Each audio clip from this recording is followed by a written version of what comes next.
hands-on, dan juga proses adaptasi yang lain.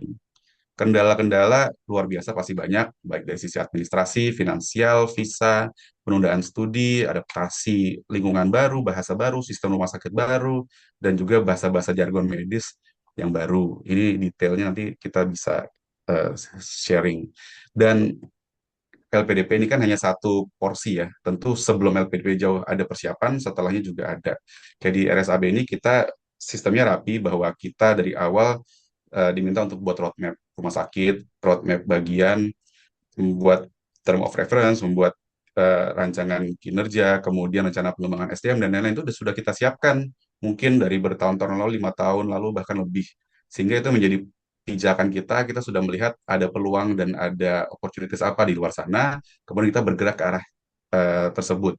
Lalu barulah kita bergerak melakukan pendaftaran-pendaftaran dan proses lain ya. Biasa seperti milik saya, proses pendaftaran sekolahnya 2 tahun sebelumnya. Lalu dilanjutkan dengan step-step berikutnya, mendaftar untuk pembiayaan dari sisi LPDP, beasiswa, lalu persiapan lain yang dibutuhkan sampai kita bisa mulai studi. Tentu first step butuh diambil, tetapi pada dasarnya step-step berikutnya itu sebelum dan sesudah juga banyak. Nah, ini kita harus saling membawa, juga saling mendukung supaya rekan-rekan semua yang punya tujuan, mimpi, dan keinginan juga bisa saling bahu-membahu, backup, saling membantu. Prosesnya bisa dibilang banyak, nggak cuma packing barang, tetapi juga ada hal-hal satu demi satu baby step yang harus kita persiapkan, tergantung dari apa yang menjadi profesi, eh, baik mungkin kita dokter maupun kita tenaga kesehatan, atau kita juga tenaga kesehatan non medis, ini semua pasti tidak luput dari persiapan-persiapan ini. Ini harus dijalani satu persatu dengan sabar dan dengan ikhlas dan juga dengan niat yang baik sehingga pada saat kita bisa menjalani semua satu persatu, diharapkan tercapai apa yang menjadi tujuan dan goal kita.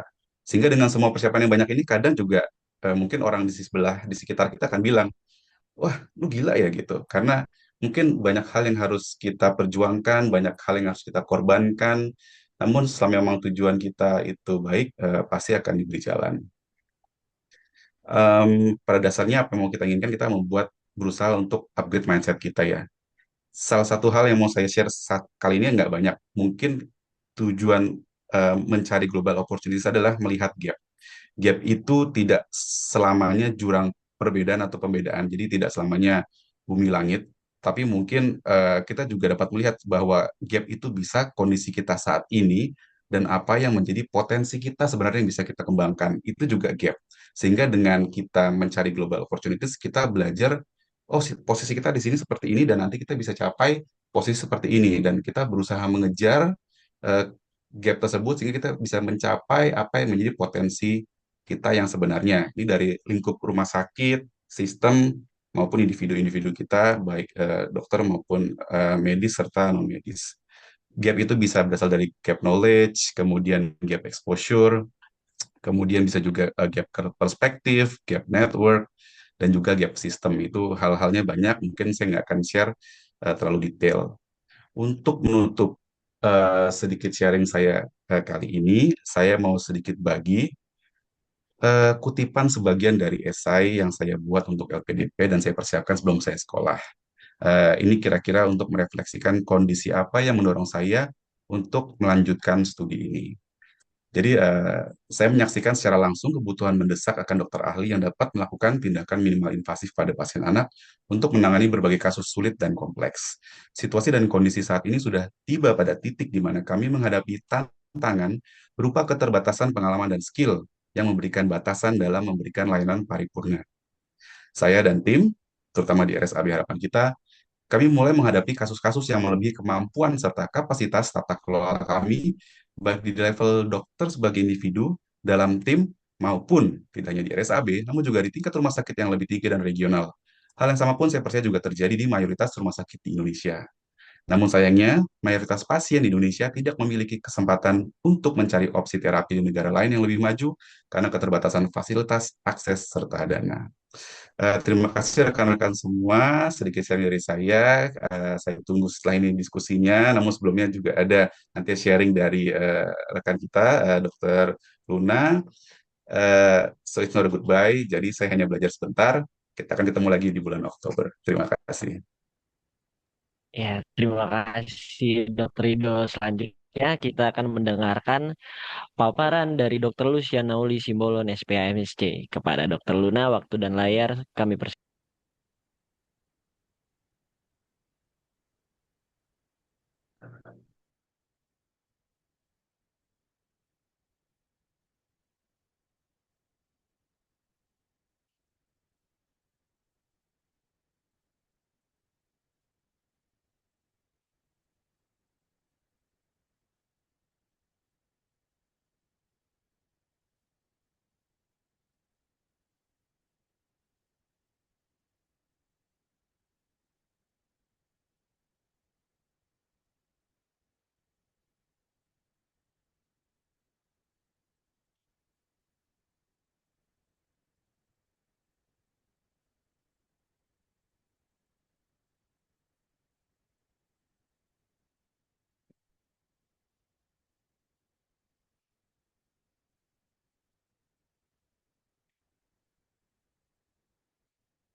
Masih di mute Mas Fajar. Iya, eh, halo Dokter Luna. Ya, makasih ya dok atas waktunya. Selanjutnya kita akan mendengarkan paparan dari Dokter Lucia, Nauli Simbolon SPAMSC. Kepada Dokter Luna, waktu dan layar kami persilakan. Baik, terima kasih Mas Fajar. Pagi, Assalamualaikum warahmatullahi wabarakatuh untuk rekan-rekan sekalian yang ada di RSAB Harapan kita. Senang sekali bisa bergabung di acara Wigro pagi hari ini untuk sharing session. Eh, Mungkin Mbak Naura bisa di-share. Saya sebetulnya agak bingung untuk menyampaikan apa yang harus disampaikan untuk sharing pengalaman di sini. Lebih kurangnya sama seperti dengan Dokter Ido. Jadi untuk pendaftaran LPDP ini kalau yang ke luar negeri memang membutuhkan LOE dulu, jadi Letter of Acceptance dari rumah sakit atau institusi yang ada di luar yang akan menerima kita. Waktu itu saya ikut wawancara atau ujian di sekitar kalau di Australia itu selalu dibuka di bulan Juli atau Agustus gitu. Jadi mereka slotnya itu juga tergantung akan terima berapa di tahun depannya. Jadi saya ujian tuh sekitar Juli Agustus, pengumuman keterimanya Oktober. Jadi saya mendaftar untuk LPDP Fellowship itu di bulan November. Kemudian pengumuman LPDP-nya juga di bulan November atau Desember seperti itu. Jadi pas sudah tahu diterima dengan pembiayaan LPDP, jadi kita harus ikut yang namanya PK. Nanti ada dikelompokkan digabung itu baik medis maupun non medis, apoteker maupun non apoteker yang ke seluruh dunia. Jadi nggak hanya yang di dalam negeri, itu kita harus ikut pelatihannya sekitar seminggu sekali kalau nggak salah. Mungkin nanti Dokter Ido bisa ini kan. Ada tugas-tugas juga memang yang seperti Latsar PNS kalau teman-teman tahu, lebih kurangnya seperti itu. Kemudian saya mulai bekerja di Australia, saya mendapat di Fiona Stanley Hospital itu di sekitar bulan Februari 2025 dan saya selesai di awal Februari 2026 dan saya sudah kembali di RSAB Harapan Kita untuk apa ya bergabung kembali bersama RSAB Harapan Kita. Mungkin nextnya Mbak Naura, ini sedikit yang saya bisa bawa dari sana. Jadi kalau di sana memang kerja sama timnya juga cukup baik, alurnya cukup jelas. Jadi baik dokter maupun perawat kita ke alur yang sama. Jadi nggak ada misalnya kita mau kasih antibiotik atau enggak, kita akan lengkapin dulu ini status kehamilannya di sana itu bagaimana. Kemudian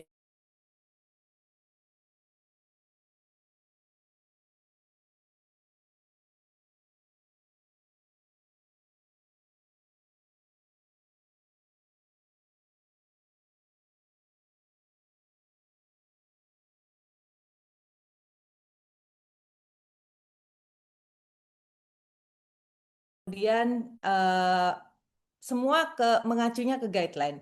Misalnya pun dokter kasih instruksi obatnya sekian, perawat itu tidak serta-merta akan memasukkan, tapi perawat akan cek juga ke guideline-nya. Bahkan saat kita menghitung obat, kalau kayak kita nginget-nginget kayak merem gitu, matanya lihat atas langsung nulis, kita justru ditegur. Kita diwajibkan untuk membuka dosisnya itu berapa. Walaupun sudah hafal ya, karena dosis neonatal kan kalau aterm gitu-gitu aja, nggak terlalu banyak berubah, tetap harus dibuka gitu. Kayak mereka double check sekali. Nextnya, ini juga di sana deteksinya cukup baik ya untuk screening, tidak secanggih mungkin kayak di Cina atau di Singapura yang apa namanya yang benar-benar nggak paperless. Kalau di sana itu justru masih di print. Ini contohnya seperti bayi prematur di print dia tanggal berapa lahirnya.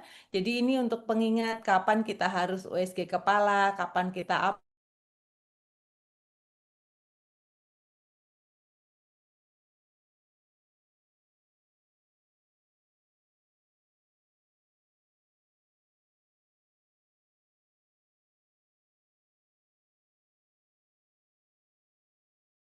tempel apanya apa kertasnya untuk pengingat ceknya apa aja. Jadi kayak buku sesat, buku pintarnya. Nextnya Mbak.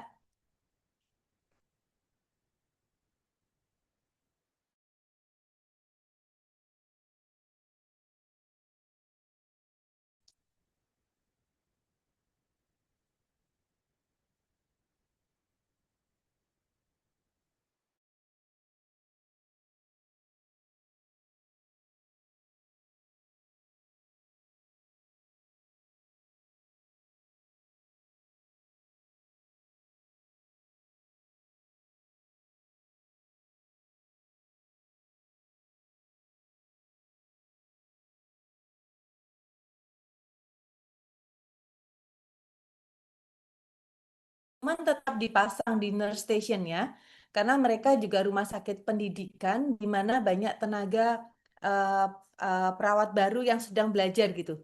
Kayak koas, kayak misalnya adik-adik APK perawat, kemudian adik-adik nurse gitu. Tapi selalu ada yang bimbing itu satu. Jadi kayak 1 banding 1 gitu. Ini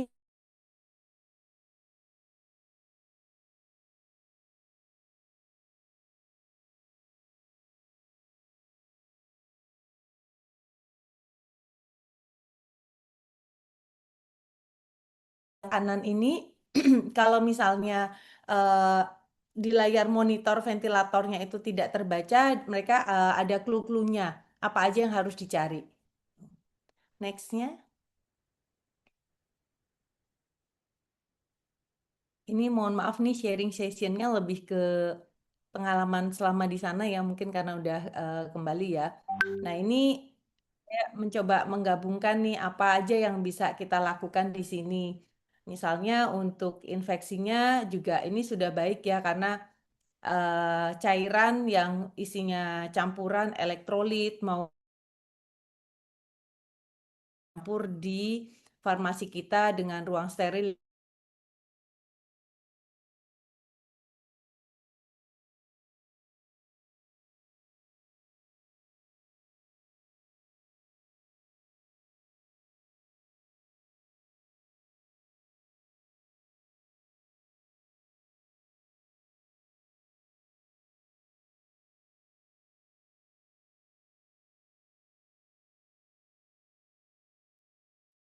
Maaf, kelempar ini. Eh, Suara saya terdengar, Mas Fajar? Iya, terdengar, cuman agak biasa putus-putus dokter, karena mungkin sinyalnya agak kurang bagus. Iya nih, emang kalau di ruang bayi udah pindah-pindah, nggak tahu deh. Ini memang kita lanjut ya. Kalau di sana ditutup gitu, eh, apa ya? Kayak pelabotnya itu tertutup rapat gitu, kemudian selalu di stikerin gitu. Terus nextnya, mungkin cepet aja ke yang banyak foto gambarnya aja kali ya Mbak Naura.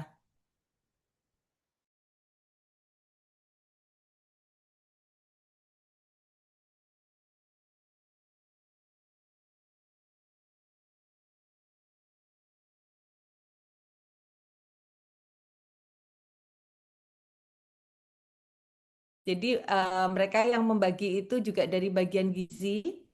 Nextnya, ini beberapa yang belum masuk Indonesia.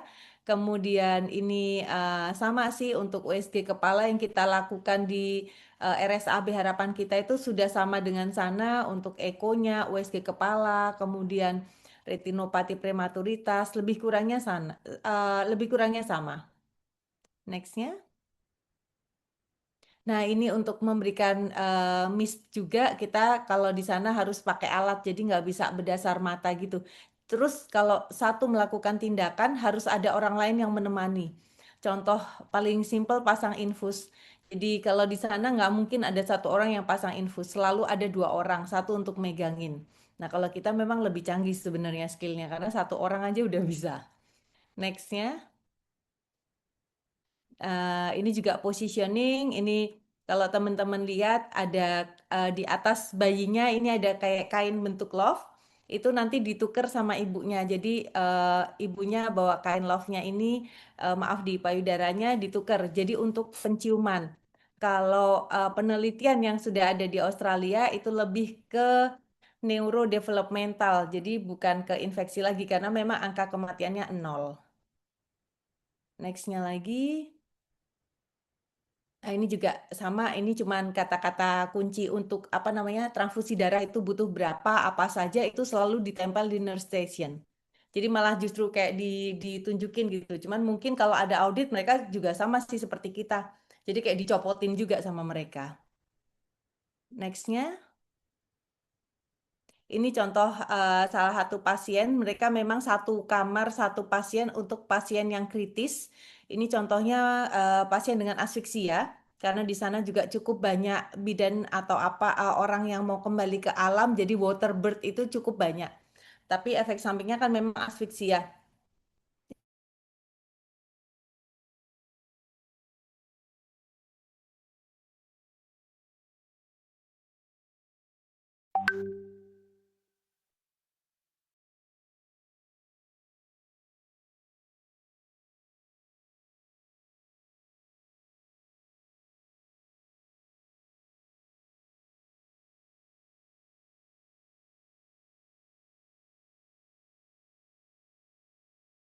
Cuman operatornya sama asistennya, jadi cuma tiga orang yang pakai masker.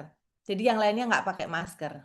Gitu. Ini SC Cito ibunya sambil HD, sorry sambil transfusi. Ini alat untuk ibunya. Nextnya.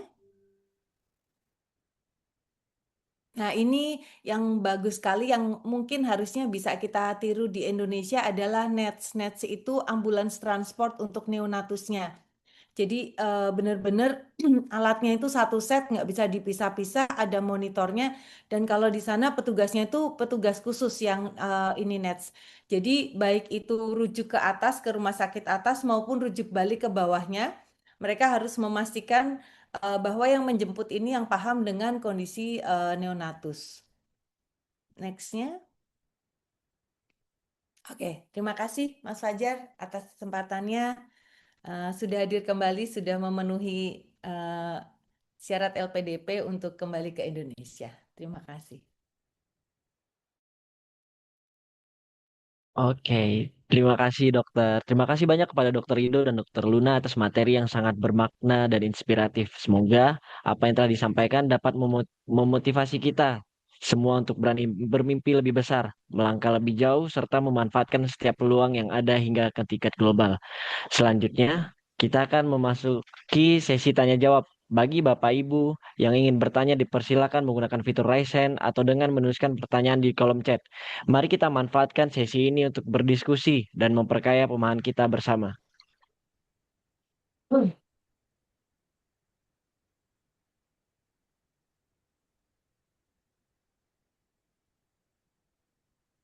Ada yang tanya ya, Mbak ya?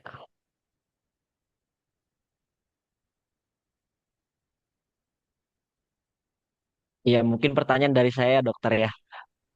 Salah satu pertanyaan dari saya yang mungkin salah satu alasan mengapa anak muda itu takut untuk menjalani atau meraih peluang global. Mungkin ada kata-kata atau satu nasihat untuk generasi muda seperti saya agar bisa global apa itu dan bagaimana prosesnya dan mungkin saran dan proses ke depannya itu mohon penjelasannya.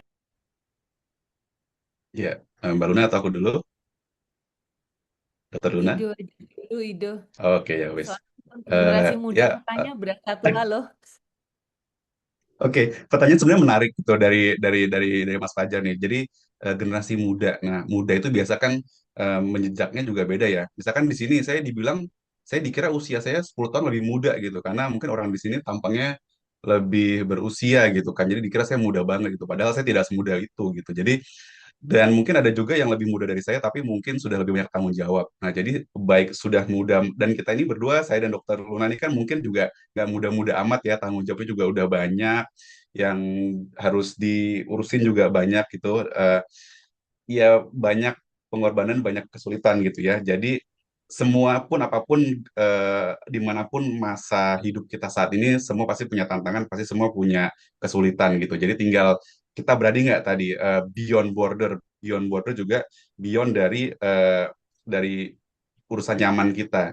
Saya mau kasih masukan gampang sebenarnya kalau diomongin seperti ini susah. Jadi sebenarnya kadang hal seperti ini diskusi one to one enak ya. Maksudnya diskusi bareng-bareng di lingkup yang lebih kecil atau ketemu langsung nanti mungkin akan lebih seru karena kita bisa tukar pikiran. Saya juga bisa melihat apa yang menjadi keterbatasan dan kesulitan dan mungkin bisa memberikan masukan gitu ya. Tapi pada dasarnya kalau buat yang muda ya jangan mikirnya jangan banyak-banyak. Jadi ada kesempatan ambil. Jadi seize the moment, grab the moment, ada kesempatan coba kejar. Itu aja mungkin dari saya. Mungkin dari Dokter Luna silakan. Baik, terima kasih Dokter Ido. Jadi sama sih lebih kurangnya kalau saya yang namanya pengalaman hidup belajar baik itu belajar maupun bekerja di luar negeri akan mengubah mindset kita terhadap kehidupan itu sih karena beda sekali. Kalau yang saya cerita tadi alat itu di RSAB dengan di Australia lebih kurangnya sama, tapi yang jelas beda itu basic protokol sistemnya gitu. Jadi kalau kita terbiasa ini mohon maaf nih kalau di ini ya bekerja sambil Zoom, kalau di sana nggak pernah ada Zoom. Terus kalau di luar jam kerja itu nggak pernah ada di WA gimana itunya. Jadi betul-betul fokus sesuai dengan job desk-nya, tapi memang standar yang diminta juga cukup tinggi gitu. Jadi ya ya Bu juga ya istilahnya ya standar yang diminta tinggi. Kemudian ya kita akan lebih open ya karena apalagi kayak di Australia itu banyak sekali negara imigran ya. Jadi pendatang-pendatang lagi yang sangat membuka mindset kita tentang dunia dunia luar bahwa ya dunia kerja itu seperti ini gitu. Mereka berebutan untuk menjadi yang terbaik di bidangnya, seperti itu, lebih kurangnya. Tapi juga work-life balance-nya sangat terjadi. Jadi untuk rekan-rekan sekalian yang akan berusaha LPDP untuk keluar atau meningkatkan, itu sangat didukung sih sebenarnya. Cuman ya memang hidup di luar tetap aja nggak seenak hidup di Indonesia yang dikit-dikit ada Gojek, GoFood, dan lain-lain kan. Kalau di sana ya mau nggak mau masak, karena kalau Gojek GoFood mah nggak akan kebeli gitu. Jadi ya memang kalau kelihatannya enak, enak. Tapi di balik itu memang ada kerja keras, tanda kutip ada kesepian, di mana jam 5 toko udah tutup gitu. Terus ya kayak kita harus kayak time management, saya mau kemana, kemananya jadi lebih clear gitu. Gitu aja sih mungkin. Oke, terima kasih atas inspirasi dan mungkin masukan nasihat untuk generasi muda ya, Dokter Ido dan Dokter Luna. Selanjutnya ini ada resen dari Dokter Yarmaniani. Mungkin selanjutnya kita akan mendengarkan pertanyaan dari Dokter Yarmaniani. Eh, Terima kasih Mas Fajar. Selamat pagi Dokter Ido, Dokter Luna. Eh, saya ingin bertanya kalau melihat dari negara di mana sejawat sedang atau sudah melakukan pendidikan di sana, seberapa besar sih sebenarnya opportunity untuk misalnya perawat, tenaga kesehatan lain, radiografer, fisika medik, kemudian mungkin dari elektromedik, teman-teman dari laboratorium, analis gitu. Seberapa besar atau kira-kira boundariesnya atau challenge-nya sama nggak sih gitu. Terus yang kedua, Dokter Luna ingin bertanya, uh, apakah di sana ya tadi saya setuju ya dok, maksudnya memang sebenarnya sih kalau kita sedang bekerja memang tidak diganggu oleh urusan-urusan yang lain gitu ya dok, tapi kita di Indonesia ini disuruh multitasking, palu gada gitu ya, tidak ada rotan akar pun jadi gitu ya. Sebenarnya satu sisi sih agak miris karena waktu saya dulu baru jadi dokter sekian puluh tahun yang lalu ya begitu juga gitu. Tapi sekarang kok situasinya walaupun dengan banyak kemajuan tetapi tetap selalu ada jargon itu tetap keluar. Menurut Dokter Luna apa yang harus kita lakukan sekarang untuk menjembatani gap tersebut gitu? Paling nggak misalnya tadi ada praktik-praktik yang praktik-praktik yang harus yang sebenarnya walaupun nggak enak tapi sebenarnya bisa kita jalankan supaya kita bisa level up gitu. Terima kasih Mas Fajar. sama-sama dokter. Mau langsung dijawab apa gimana dokter? Soalnya di kolom chat ada juga yang bertanya. Oke. Eh, Selamat pagi, terima kasih senior saya yang terkasih Dokter Yani. Salam buat rekan-rekan di radiologi. Kangen pengen pulang. Eh, Pertanyaan menarik dan itu juga mungkin PR buat kita semua yang keluar. Kita harus berpikir juga secara lingkup yang lebih besar ya. Jadi kita juga mau semua rekan-rekan kita maju bersama. Yang saya tahu, saya pernah ngobrol kalau dari bidang radiologi, pendidikan khusus untuk training untuk radiografer kita sebutnya ya, untuk kalau di radiologi itu mereka di SickKids ini di Hospital for Sick Children belum ada program khusus. Yang ada adalah kalau program untuk observasi, untuk magang, untuk shadowing, melihat gitu ada, itu bisa dilakukan. Terutama juga sejauh saya tahu perawat dari radiologi juga ada yang melakukan hal tersebut. Beda konteks bila akan melakukan training, karena kalau melakukan training nanti kita perlu lihat jenjang training di keperawatan atau di radiografer seperti apa. Misalkan kalau mereka mau mengambil S2, tentu nanti jalurnya adalah magister. Kalau mau melakukan training, adakah training khusus dari rumah sakit yang mau dituju? Mungkin harus dicari apa, misalkan perawatnya mau pelatihan ECMO, atau misalkan mungkin perawat radiografernya mau pelatihan khusus di bidang ya, intervensional atau pelatihan cath lab gitu, nanti harus dilihat satu-satu. Setahu saya untuk bisa pelatihan hands on tentu butuh lisensi ya dari society atau dari perhimpunannya masing-masing profesi, mungkin keperawatan nursing atau dokter dan yang lain itu juga perlu diurus. Jadi kita masih butuh explore, tapi yang pasti kalau program untuk observe kemungkinan besar bisa diusahakan atau ada. Mungkin seperti itu dokter Yani yang bisa saya jawab. Terima kasih. Terima kasih Dokter Ido. Ya, terima kasih Dokter Yani atas pertanyaannya. Kalau untuk di bidang lain, perawat Indonesia termasuk yang banyak ya di Australia, tapi memang nggak sebanyak Filipina, teman-teman kita yang dari Filipina. Hampir semuanya itu perawatnya itu orang Filipina ya, yang dari Asia atau apa namanya, Myanmar atau Vietnam itu juga ada. Untuk peluang, saya pernah ngobrol itu sebetulnya sama. Kendala di kita memang bahasa. Saya pribadi dok, untuk dapat IELTS sesuai dengan AHPRA itu kayak ID-nya sana. Saya juga les tuh 2 tahun tuh kayak 1,5 tahunan lah itu jungkir balik juga gitu. Jadi kalau memang kita baca dulu kalau misalnya kita mau keluar syaratnya apa saja, ya kita persiapkan gitu dari sekarang. Misalnya kalau di sana kan IELTS-nya butuh 7 ya kita itu kan ke-7 sambil les online atau apalah pulang dari kerja seperti itu. Kemudian untuk lisensi kita bisa urus nih untuk bantu dari organisasi profesi terkaitnya. Untuk radiografer, saya rasa juga banyak radiografer itu justru eh, pekerjaan yang paling diminati karena mereka termasuk yang high salary kalau di sana.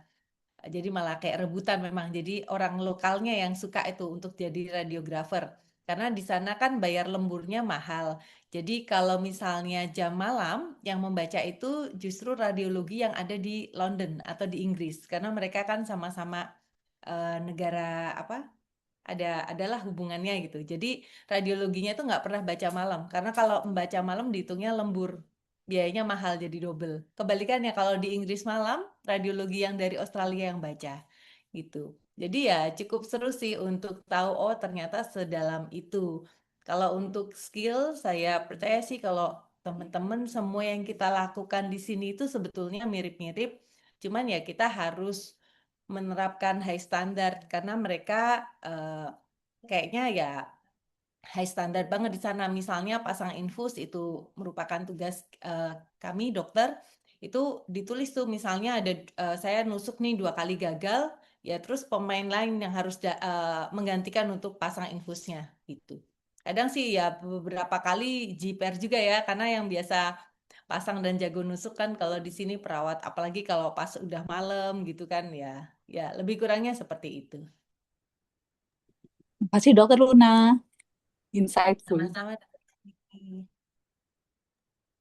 Oke, selanjutnya ada pertanyaan dari Mbak Febri. Pagi Dokter Ido dan Dokter Luna. Sekarang ini banyak anak muda punya mimpi go global, tetapi takut memulai karena keterbatasan finansial, bahasa, atau relasi. Menurut dokter, mana yang sebenarnya paling menentukan? Privilege atau keberanian mengambil peluang? Apa kesalahan terbesar yang sering dilakukan generasi muda ketika ingin mencari peluang di level global? Terima kasih, Dok. Silakan Dokter Luna, atau saya dulu. Sambil diskusi Saya kita dulu. berdua juga boleh. Oh ya, Kalau menurut saya sih kayaknya gampangnya keberanian mengambil peluang ya Dokter Luna ya, setuju atau enggak? setuju banget. Iya. Privilege Kita ya nggak semua orang privilege kadang ada nggak yang ada. punya, ada yang enggak. Iya, yang penting kita berani dulu. Sama hal lain menurut saya penting punya mentor, jadi cari mentor. Mungkin itu juga penting supaya kita ada yang mengarahkan gitu ya. Itu lebih mengarahkan arahnya kita mau kemana nih mencari peluangnya gitu kan dibandingkan membabat lahan kosong akan lebih susah. Ya, betul. Sama kalau keterbatasan finansial, mungkin teman-teman justru jangan takut. Kalau misalnya kita visanya visa kerja di Australia, mau sekecil apapun pekerjaan kita, pasti akan dapat bayaran yang setimpal karena mereka nggak berani di bawah itu. Kemudian kalau misalnya kita visanya visa student, visa belajar, juga pasti ada kesempatan bekerja, tapi memang harus ngikutin kaidahnya, tidak boleh lebih dari 20 jam seminggu untuk bekerja tambahan baik itu cuci piring atau dan lain sebagainya. Which is tuh ya lumayan lah untuk tambah-tambah. Cuman yang saya bilang ya nggak mungkin jajan tiap hari juga sih. Itu mah tetap kita harus masak, tetap ya manajemennya begitu kita tinggal di luar ya kayak kita harus yang atur sendiri gitu. Oke, terima kasih dokter. Mungkin pertanyaan selanjutnya, dok, bagaimana cara dokter adaptasi dengan budaya kerja di sana dan minta motivasinya dok supaya bisa keluar dari zona nyaman di sini di dalam negeri maksudnya dok. Oke. Em, Adaptasi, saya berani bilang itu tidak mudah. Saya eh, lumayan sangat struggle untuk bisa adaptasi. Dokter Luna pasti juga mengalami ya. Kita adaptasi tidak hanya mungkin jam, cuaca.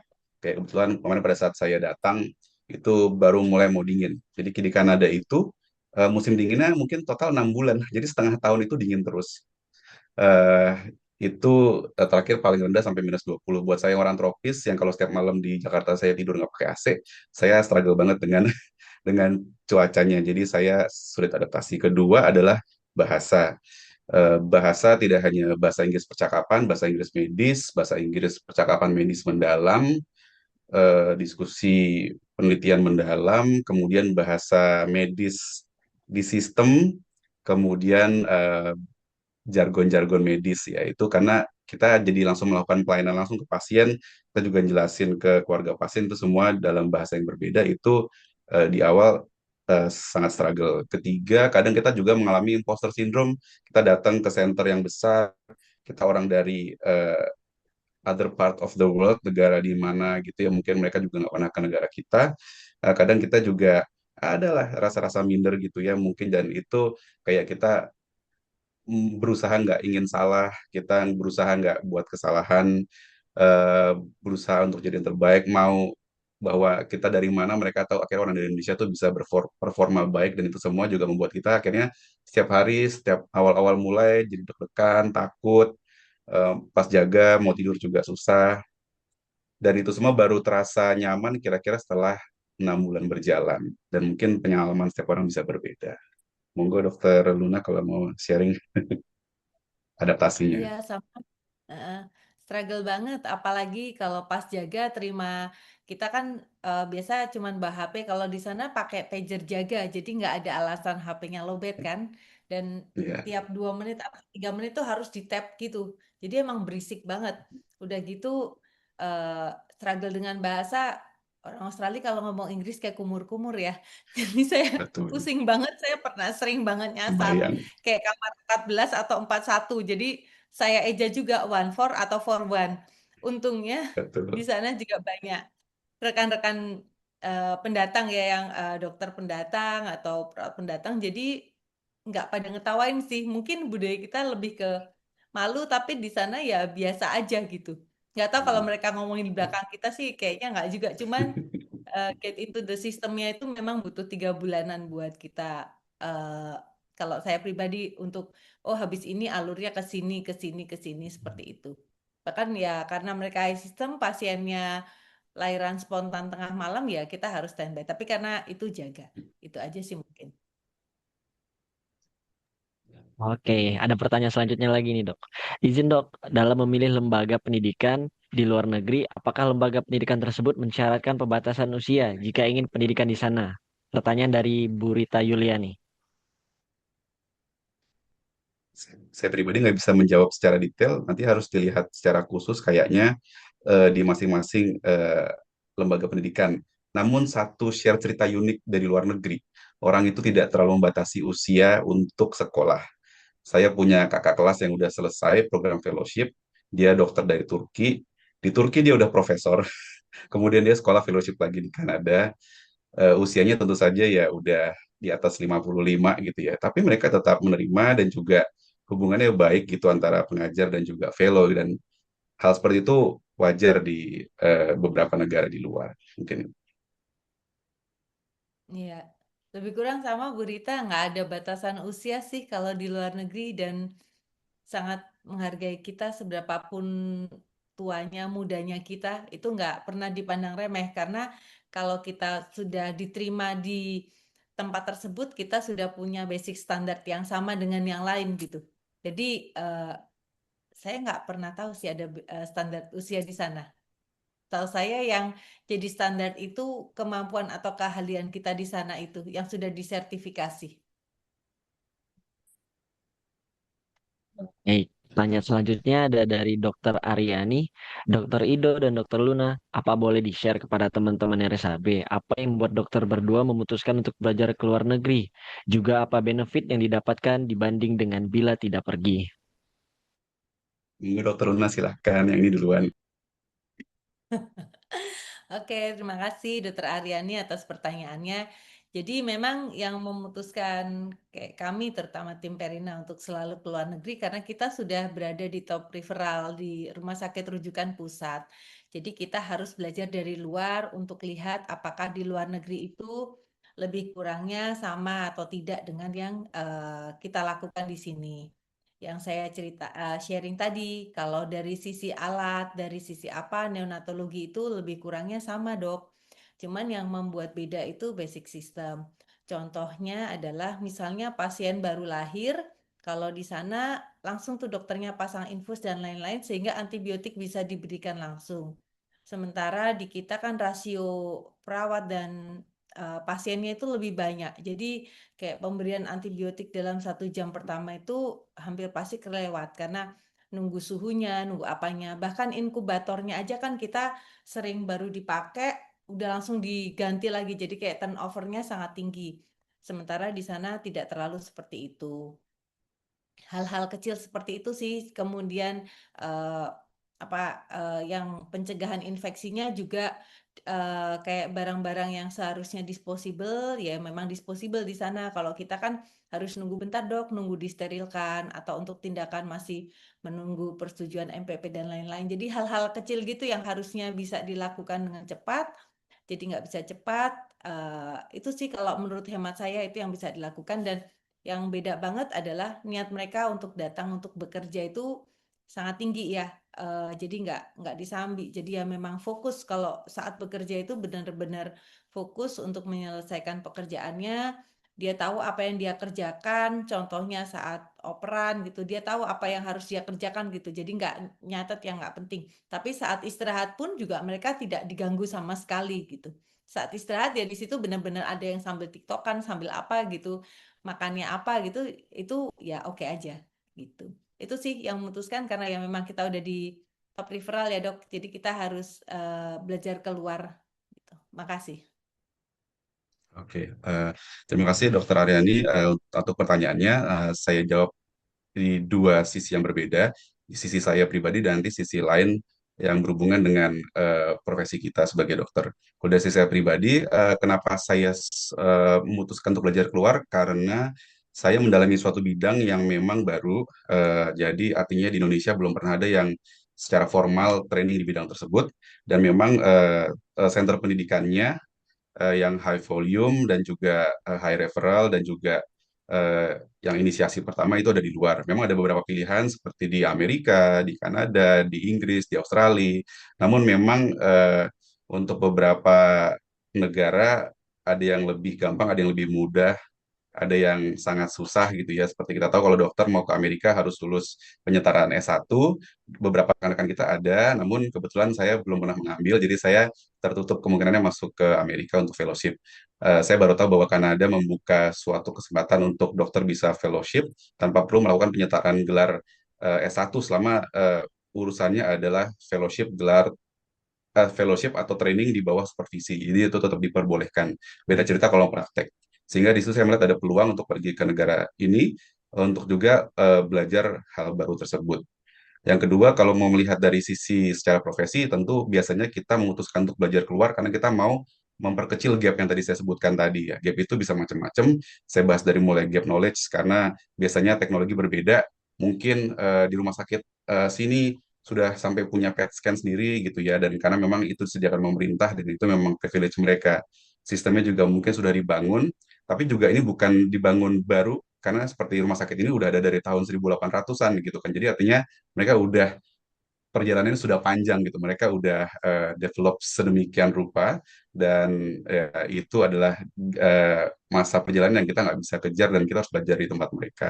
Kultur penelitian juga maju. Kita setiap baik staff maupun fellow punya waktu dedicated setiap minggu sehari untuk bisa punya waktu namanya akademik. Jadi kita mengerjakan penelitian dan melakukan hal-hal lain, quality improvement, quality control, dan lain-lain itu juga membuat kita juga sebagai scholar juga digerakkan terus untuk melakukan penelitian evidence based medicine. Kita juga didorong eh, mentor-mentor kita juga sangat paham dengan evidence based di setiap bidangnya mereka gitu, dengan mudahnya menyebutkan apa yang kira-kira menjadi evidence di setiap tindakan. Eh, saya juga sangat kagum bagaimana suatu negara yang maju bisa membangun sistem referral yang sangat baik sehingga bisa mengirim langsung pasien-pasien ke rumah sakit yang memang seharusnya gitu ya. Bahkan beberapa rumah sakit di Inggris bisa menentukan tindakan X hanya boleh dilakukan di rumah sakit Y, tindakan B hanya boleh dilakukan di rumah sakit ini. Jadi itu membangun setiap rumah sakit memiliki kekhususan masing-masing. Multidisiplin yang dibangun juga sangat erat dan baik dan saling hormat dan saling dukung sehingga kita bisa bekerja maksimal gitu ya, tanpa ada batasan dan workflow-nya juga sudah dibangun dengan sistem-sistem IT yang menurut saya juga ya sesuai dengan levelnya lah ya gitu. Dan hal-hal lain seperti network yang kita mau kejar, network secara global, mentorship yang selalu bisa membantu kita maju dalam setiap tahapan karir kita ya mungkin kita juga perlu dan kita bisa dapat dari belajar keluar. Mungkin sementara seperti itu Dokter Aryani.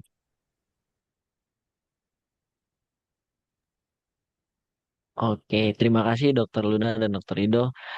Baik, teman-teman, apakah masih ada yang ingin mengajukan pertanyaan kepada narasumber kita pada sesi diskusi kali ini?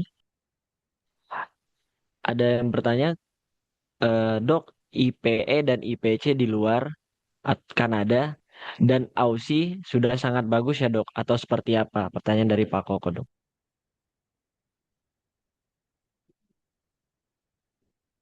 IPE dan IPC Oke, apa ya Pak Koko? mungkin ini mestinya sih apa interprofessional education. Saya sambil nyontek juga sih. Jadi kolaborasi atau pendidikan gitu. Iya, iya betul dok. Semoga sesuai. Benar ya Pak ya? Iya dok, iya dok. Oke, iya.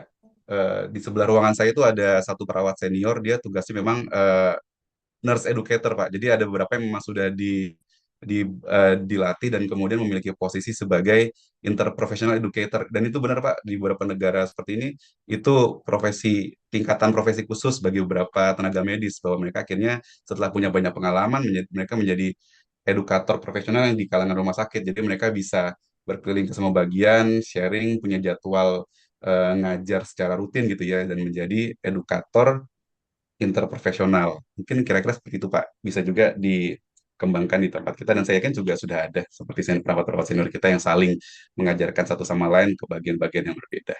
Terima kasih. Terima kasih Pak Koko.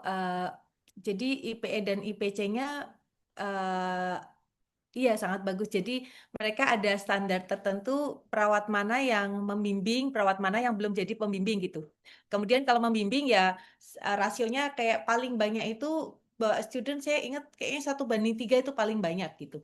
Sebetulnya yang sudah kita lakukan di pelatihan perawat NICU saat ini yang sedang berjalan itu lebih kurangnya sama sih Pak Koko. Cuman apa namanya ya benar-benar yang 1:3 itu bawa kemana-mana gitu. Jadi yang si satu perawat yang pelatih ini tidak bekerja, tidak dibebankan memegang pasien. Jadi tugas dia yang satu ini benar-benar melatih yang tiga ini kemana-mana gitu pada hari tersebut ya gitu. Baik. Teman-teman, apakah masih ada yang ingin mengajukan pertanyaan kepada narasumber kita pada pagi kali ini?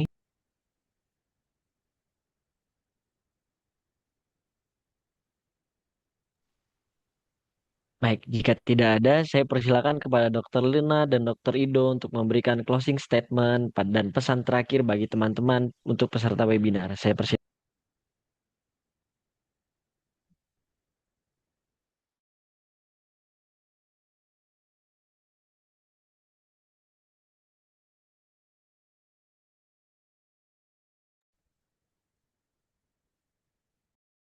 Baik, untuk closing statementnya apa bisa mulai dari Dr. Ido?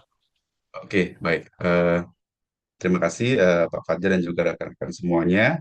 Sesuai dengan judulnya We Grow.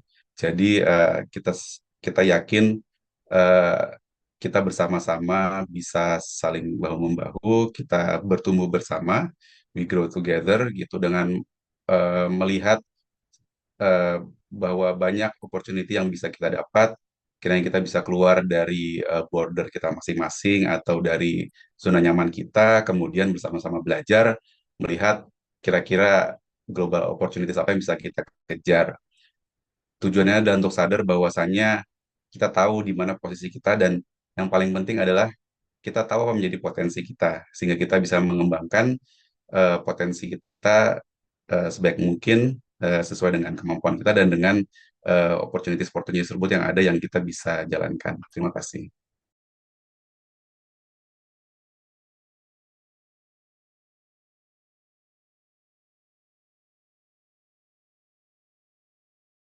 Selanjutnya, boleh dilanjutkan dengan Dr. Luna untuk closing statement. Ya, baik. Terima kasih Pak Fajar, juga rekan-rekan sekalian. Mudah-mudahan acara ini dapat membuka wawasan kita dan menyemangati kita untuk mengembangkan diri kita lebih lagi, baik secara pribadi maupun secara institusional, sehingga kita dapat membuka apa sebenarnya yang menjadi potensi kita, kayak benar-benar ternyata kita mampu menjalaninya itu baru disadari mungkin setelah selesai gitu. Mungkin waktu di Dokter Ido sekarang lagi struggle-strugglenya, dia mungkin menyemangati diri sendiri nih, kangen cilok dan lain-lain. Nah, tapi itu pasti akan terlewati juga, gimana jauhan dengan keluarga dan lain-lain, akan jadi satu cerita indah lah dalam perjalanan hidup kita sebagai pribadi, dan setelah kembali kita menjadi manusia yang lebih bermanfaat untuk negara ini, untuk teman-teman sekalian. Terima kasih. Terima kasih kepada Dr. Lucia dan Dr. Ido atas paparan dan diskusi yang sangat inspiratif. Bapak Ibu yang berbahagia, kita telah sampai di penghujung acara We Grow sesi ke-34. Semoga sesi hari ini memberikan inspirasi bahwa tidak ada batasan untuk berkembang dan setiap mimpi memiliki peluang untuk diwujudkan, bahkan hingga ke tingkat global. Atas nama seluruh panitia, saya mengucapkan terima kasih atas kehadiran dan partisipasi Bapak Ibu. Jangan lupa untuk mengambil satu insight dari sesi ini, refleksikan dan praktikan dalam keseharian di unit kerja masing-masing. Karena pertumbuhan selalu dimulai dari langkah kecil yang konsisten. Ajak rekan kerja lain untuk hadir di WeGrow sesi berikutnya agar kita dapat terus belajar dan bertumbuh bersama. Saya Fajar, pamit undur diri. Sampai jumpa di sesi WeGrow berikutnya. Wassalamualaikum warahmatullahi wabarakatuh. Waalaikumsalam warahmatullahi wabarakatuh. Wabarakatuh.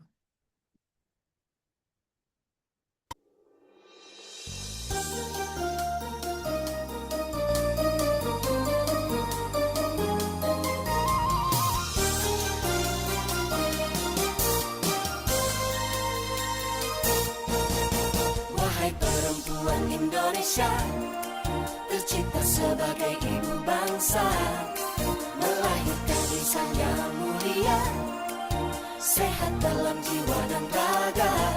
Kami terdepan dalam tugas untuk melayani kesehatan Anda, melindungi semua hati agar sehat senantiasa selamanya. Rumah sakit anak dan bunda, harapan kita melayani sepenuh hati untuk ibu dan anak negeri. Rumah sakit anak dan bunda, harapan kita sehatkan Indonesia. Rumah sakit anak dan bunda, harapan kita melayani sepenuh hati untuk ibu dan anak negeri. Rumah sakit harapan kita, pusat kesehatan anak dan bunda.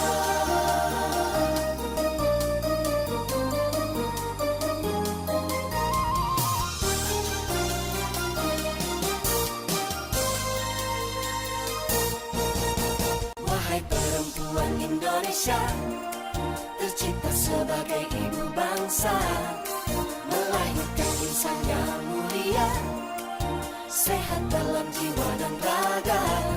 Kami terdepan dalam tugas untuk melayani kesehatan Anda, melindungi sang buah hati agar sehat senantiasa selamanya. Rumah sakit anak dan bunda, harapan kita melayani sepenuh hati untuk ibu dan anak negeri. Rumah sakit anak dan bunda, harapan kita sehatkan Indonesia. Rumah sakit anak